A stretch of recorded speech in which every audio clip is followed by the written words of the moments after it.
नमस्कार, मेरा नाम है डॉक्टर पुरुधमन और आज इस वीडियो में मैं आपको वो बैड हैबिट्स के बारे में बताऊंगा जिसकी वजह से किसी की किडनी खराब हो सकती है। अक्सर हम सुनते हैं कि किसी को डायलिसिस करवाना पड़ रहा है या किसी को ट्रांसप्लांट करवाना पड़ रहा है, क्रिएटिनिन लेवल बढ़ना लग गया और उनकी अगर हम एज पूछ रहे हैं आजकल तो देख रहे हैं कि 30 की उम्र में, 40 की उम्र में किडनियाँ खराब हो रही हैं और वो भी पूरी की पूरी। तो ये सवाल उठता है कि इतनी कम एज में किडनियाँ कैसे खराब हो रही हैं? कोई ना कोई तो कारण रहा होगा। तो जब हम उन कारणों के अंदर जाते हैं तो हम देखते हैं कि बीपी और शुगर उनमें से सबसे बड़े कारणों में से एक है कि बीपी बहुत ज़्यादा बढ़ गया था, शुगर ज़्यादा बढ़ गई थी। हम बीपी शुगर के बारे में तो बात कर लेते हैं, बट ये बीपी शुगर क्यों बढ़ रहा है इसके बारे में बात नहीं करते। तो अगर हम उनकी गहराई में जाते हैं, देखते हैं, तो अक्सर हमें देखने को मिलता है कि ये जो यंग पीपल है ना, इनकी अपनी कुछ बैड हैबिट्स ऐसी होती हैं जो कि किडनी फेल होने के पीछे कारण बन जाती है। यानी कि एक बैड हैबिट है, मान लो मेरे पास एक बैड हैबिट है कि मैं रात को सोता नहीं हूँ, मैं रात को बैठ के टीवी देखता हूँ या फिर मैं गेम्स खेलता हूँ। अब मैं रात को ये काम करता हूँ, दिन में थोड़ी देर सोए, 6 घंटे की नींद ली और अगर ऑफिस पे चले गए। तो ये जो पहली बैड हैबिट है, रात को ना सोना, ये कितनी खतरनाक साबित होती है इसको अब हम समझ भी लेते हैं।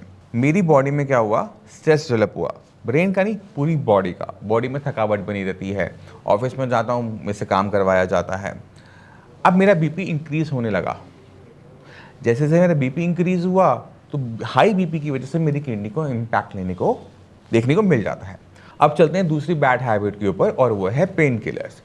मेरे सिर में दर्द हो रहा है, मेरे घुटने में दर्द हो रहा है, अक्सर हम क्या करते हैं, इसके लिए हम केमिस्ट पे चले जाते हैं। डॉक्टर के पास कौन जाएगा, कौन लाइन में लगेगा, कौन उस सर को फीस देगा 500-1000 रुपये, फिर सर ने दवाई तो वही लिखनी है जो मुझे पता है, तो मैं केमिस्ट से जाकर कहता हूँ कि दर्द की दवाई दे दे। अब डॉक्टर की दवाई में और केमिस्ट की लिखी हुई दवाई में क्या फ़र्क है, मैं आपको समझाने की कोशिश करता हूँ। डॉक्टर आपकी उम्र देखेगा, आपकी दर्द का एरिया देखेगा, फिर सोचेगा कि ये मेडिसिन लीवर के लिए भी ठीक है, ये किडनी के लिए भी ठीक है और पेशेंट का दर्द भी ठीक कर देगी। यानी वो एक तीर से 3 शिकार बनाएगा और आपको वो मेडिसिन लिख के देगा। मान लो उसने XYZ मेडिसिन लिख के दी, आपका दर्द भी ठीक, किडनी भी बच गई, लीवर भी बच गया। केमिस्ट क्या करेगा, केमिस्ट सोचेगा ये मेरा जो पेशेंट है ये मेरे पास बार बार आता है, मैं इसका फ़ायदा पहुंचाता हूँ, ये सस्ती वाली गोली दे देता हूँ। आपको इसके अंदर सॉल्ट क्या है कोई मतलब नहीं, वो आपकी बॉडी पे किस तरह से साइड इफेक्ट दे सकती है आपको उससे भी मतलब नहीं। आपको तो मतलब है कि मेरा दर्द ठीक हुआ या फिर नहीं हुआ। आपने वो गोली खाई, आपको आराम आ गया, कहते यार ये तो गोली बहुत सही है, मैंने खाई, आधे घंटे में मेरे को तो दर्द में आराम मिल गया। अगले दिन फिर से दर्द, आप फिर पहुंच जाते हो केमिस्ट के पास, एक गोली और दे दो, उसने दे दी, फिर देखते हो कि अगले दिन फिर दर्द, फिर पूरा पत्ता उठा लाते हो। अब आपकी ना वो हैबिट बन गई, हर दूसरी तीसरे दिन आपको दर्द होता है, आप एक गोली खाते हो, आपका ठीक हो जाता है। जब हम ये करते हैं तो कुछ ऐसे सॉल्ट्स हैं एलोपैथी के जो कि किडनी को ख़राब कर देते हैं। तो आपने क्या किया, जो सेल्फ मेडिकेशन करी या फिर आपने केमिस्ट से लेके जो खाई, वहाँ पर आपने किडनी को, लीवर को, अपनी बॉडी को पेन क्यों हो रहा है, किस वजह से हो रहा है, उसे ध्यान में रखा ही नहीं। पेन का कारण वहीं का वहीं इंटैक्ट रह गया, जो कि आपको कॉन्टीन्यूसली पेन देता रहेगा। जब वो कॉन्टीन्यूसली पेन देता रहेगा तो आप कॉन्टीन्यूसली पेन किलर खाते रहोगे और आप एक साइकिल में फंस जाते हो। तो जो ट्रीटमेंट आपने सोचा कि आपको सस्ता पड़ेगा, वही आपकी ज़िंदगी का सबसे बड़ी गलतियों में से एक साबित हो जाता है और उस पर इतना पैसा लगाना पड़ता है कि आप उसके बाद सिर्फ अफसोस कर सकते हो और कुछ नहीं कर सकते। तो पेन किलर से आपने बचना है, पेन के पीछे जो कारण है उसको ट्रीट करना है, ना कि पेन को ट्रीट करना है। और तीसरी सबसे बड़ी बैड हैबिट होती है वह है नमक से प्यार। अक्सर आप सुनते होंगे, कोई कहता है मैं स्वीट टूथ हूँ, मुझे मीठा बहुत पसंद है। अब ने एक नया चलन चला है, मीठा आपने अपना काम कर दिया वेट को लेकर। नमक, मैं सॉल्ट टूथ हूँ, क्यों? क्योंकि मुझे नमकीन बहुत पसंद है, मुझे अचार बहुत पसंद है, मुझे चटनियाँ बहुत पसंद है, मुझे पापड़ बहुत पसंद है, मैं रोटी बिना अचार पापड़ के चटनी के खा ही नहीं सकता, मुझे कुछ ना कुछ चाहिए साथ में।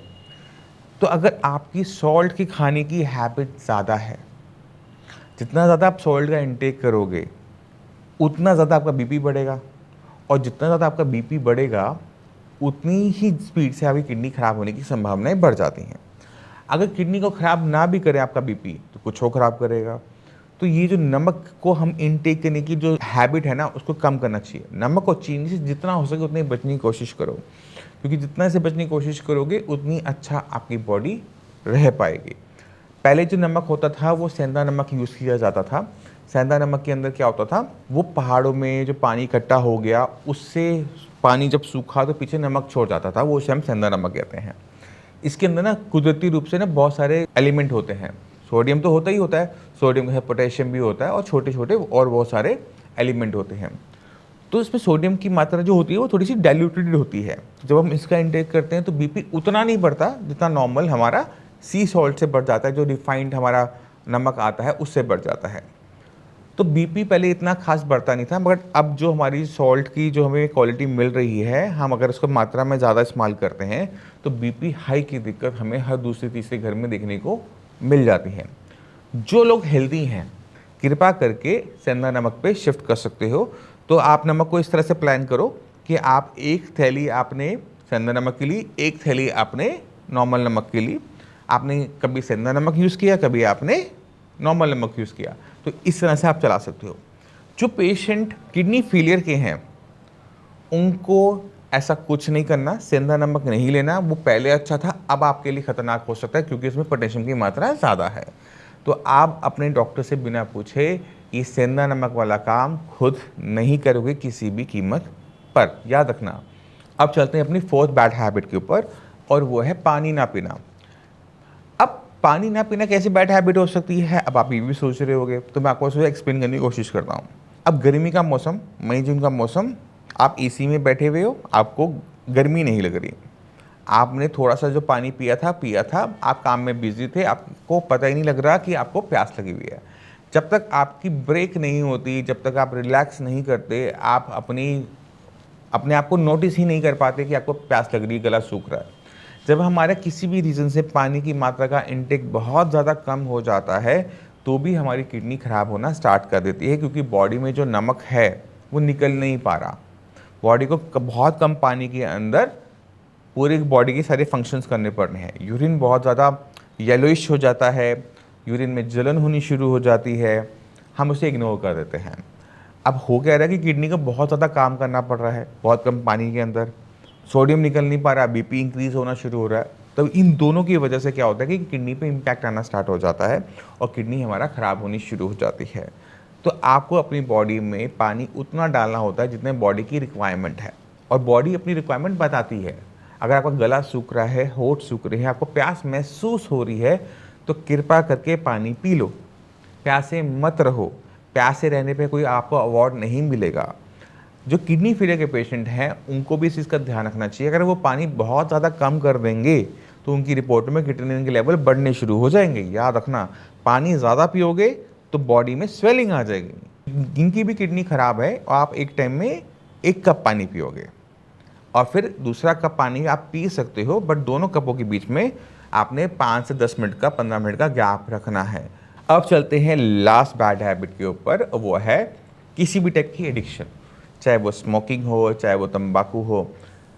अक्सर हम पेशेंट देखते हैं कि 10-10 साल, 20-20 साल हो जाते हैं वो स्मोक कर रहे होते हैं, और उनको लगता है कि स्मोकिंग करने से सिर्फ और सिर्फ कैंसर होता है, क्योंकि कैंसर की जो वार्निंग होती है वो सिगरेट की डिब्बी पे छप कर आ रही होती है।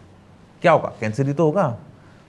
बट उनको ये नहीं पता होता कि कैंसर से अगर आप बच भी गए, क्योंकि आपके जीन्स अच्छे हैं, भगवान ने आपको अच्छे दे रखे हैं, सिगरेट से आपकी किडनी भी खराब हो सकती है। जब हम स्मोक करते हैं निकोटीन अंदर जाता है, निकोटीन आपके बीपी को बढ़ाता है, उस बीपी से आपकी किडनी खराब हो सकती है। इसी तरह से अगर आप तंबाकू चबाते हो या किसी भी तरह से तंबाकू का इस्तेमाल करते हो, बहुत ज़्यादा मात्रा में करते हो, रोज़ करते हो, बीपी चेक नहीं करते, बीपी बढ़ा हुआ रहता है, मेडिसिन नहीं खाते, अपना ध्यान नहीं रखते, तो आपकी किडनी खराब होने की पूरी संभावना है। और ये जो निकोटीन लेने की आपकी हैबिट है, कैफीन लेने की जो आपकी हैबिट है, इसको थोड़ा सा ब्रेक मारो। तो मैं उम्मीद करता हूँ इस वीडियो से उन 5 बैड हैबिट के बारे में आप समझ गए होंगे जिनको आप नज़रअंदाज कर देते हो, अरे ये तो छोटी सी चीज़। ये गलतियाँ मत करो, ये बहुत भारी पड़ती हैं। अगर किडनी बच भी जाती तो कुछ और ख़राब हो जाता है। तो कृपा करके हाथ जोड़ के विनती है, प्लीज़ मत किया करो। इससे आपकी बॉडी को हेल्दी रखने में आपको और आपके घर वालों को बहुत हेल्प मिलने वाली है। इसी के साथ मैं आप सभी से चलने की आज्ञा चाहता हूँ। मिलते हैं अगली वीडियो में, तब तक के लिए नमस्कार।